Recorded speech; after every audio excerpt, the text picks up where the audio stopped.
right, so I'm geeking out because my favorite scene in the movie is the zip line scene. And this is it right here. I didn't know this was the exact location. Talk about how many times you filmed it, and also how did they do that element of it? How did they do that? Well, they had, you know, they had a pack of Gatorade on my back. Is that why it was yellow? Yeah. I was wondering. I was like, how did they do that? Yes, and I had a tube that went from my back to, you know, a specific spot on my thigh. And that's how we did that gag. And we had to do it a couple of times, actually. Yeah, to get it right. It went big. It was we had to get the right amount to come out. It went crazy, a couple of those things. I feel bad for those extras who are down there. That's crazy. Talk about how many times did you have to go across when you did the scene? Just a couple times, back and forth. Yeah. A couple times we had to do it. Yeah. Yeah, just a few times. Were you freaked out at all? Were you nervous? No, I'm into that kind of stuff. Yeah. I couldn't wait to get over so we could see what the heck this one was going to do. Like, this was what we were all waiting for. Like, because we knew this was the big gag. Right. Yeah. And it was funny as hell. So good. I mean, you had to see it from up here. Now we're sitting here. This is so cool. I was just telling you, I just rewatched Set It Off the other day. A masterpiece. F. Gary Gray's an absolute genius. Yes, and like seeing you two back on the screen together makes me so happy. But I'm just curious, do you have a favorite memory from that set? And do you still bring it with you today? Like, do you talk about a memory from that set? Uh-oh. I see you laugh. I'm just laughing because I just remember how young me and F. Gary Gray were. Do you remember we were always at each other? Y'all were. We were always at each other, me and Gary. Really? Yeah, we were just at each other all the time. I was too new to even be at anybody. I didn't have enough juice to be at anybody. I didn't even know, like, I don't know what I was doing, but I was just like, Gary, and he was like, yeah, it was, but we were young, you know? Yes. We were really, really young. Was that 96? No. We shot that in like 95. Yeah, So 94, 94. Yeah. So Yeah, we were babies.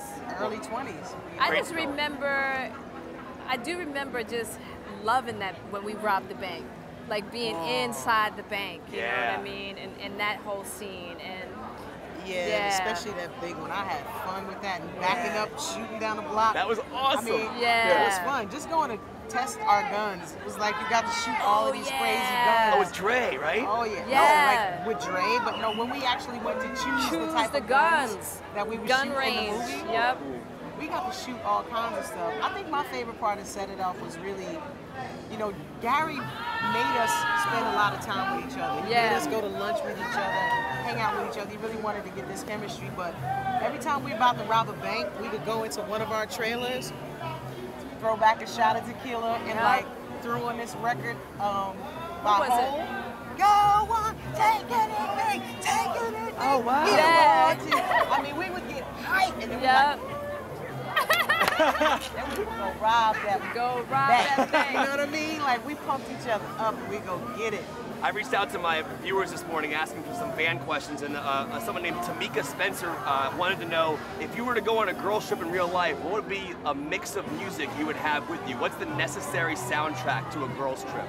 Oh, you gotta have a little bit of everything. You gotta have some hip hop. Yep. You gotta have some metal. I would definitely take some Skin Dread with me. Pantera? I'd take a little Pantera. Yeah, I'd take a little bit of Pantera. That's right, that's right. Definitely. Gotta have some Pantera. That's right. Gotta have some pop.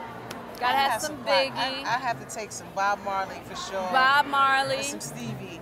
And then definitely have to take my alternative playlists and any kind of like whatever's cracking right now. Yeah. I have to have the current things. Get some smooth throwback. R&B with some with her. You know what I'm saying? Yeah. See, you know, just kind of have a whole playlist of them things. They're wrapping some up. Riri, some B. I was researching you, and I had no idea. Is this actually true that your name, when you got that Queen Latifah when you were 8 years old, is that true that you read it in a book? Right. That is so amazing. Do you remember that moment?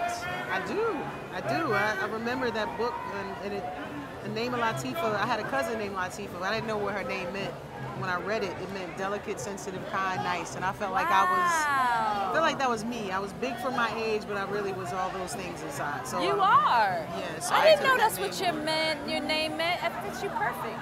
I didn't. That's a great story. You were 8 years old. And you are the queen of that. I was hard to say Dana. Yes. I couldn't get used to Dana at 8. It took me a minute to grow into Dana. Right. It's like Dana.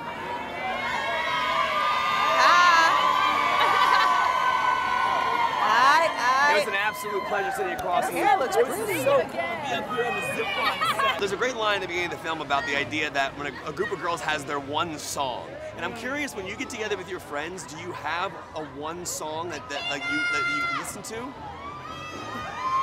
What's your one song? What is it? Our song is, well, me and my friends is Big Booty Hoes Pop With It. That's mine too. Right? You know what? That's so obvious and cliche that would be your song. Yeah, it's like, I know. Duh. Duh. Yeah.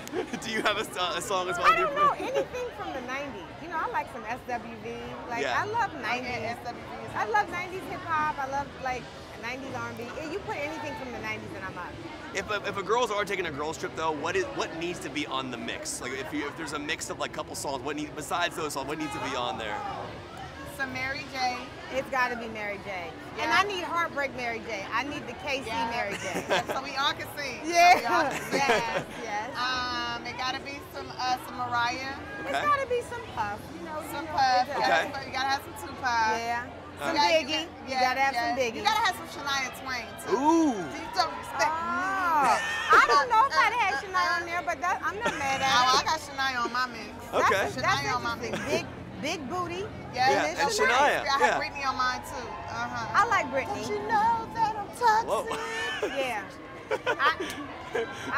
I'd have some Beyonce on there. Okay.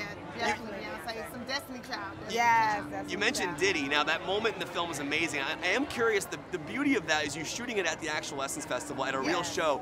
Do you get to do that only one time since it's an actual concert? One time only. We only got to do that one time. And I was shocked when he was like, "Come on," and he actually helped me to the stage. Oh, so you didn't plan this? Well, we knew he was going to come over, but not that we didn't go on stage. Yeah, we didn't know that I was going to go on stage. Oh wow! So when he like helped me up and everything, that's why why Latifah was so excited and boosted her up. Yeah, at first I was like, she grabbed my booty, but I don't care about the dance with Diddy. Like, and I gave him all the business. He got side of my face on his shoulder, and we had a blast. That is now. I know this is something I'm probably not gonna be able to put on TV. I'll put it on our YouTube channel. But that grapefruit scene is one of the funniest things I've ever seen in my entire life. She watched it with me at the same time. Did she learn? And what had happened? Did you get grapefruit yet? Not yet, but I do want to know how many takes that was, how many grapefruits there was.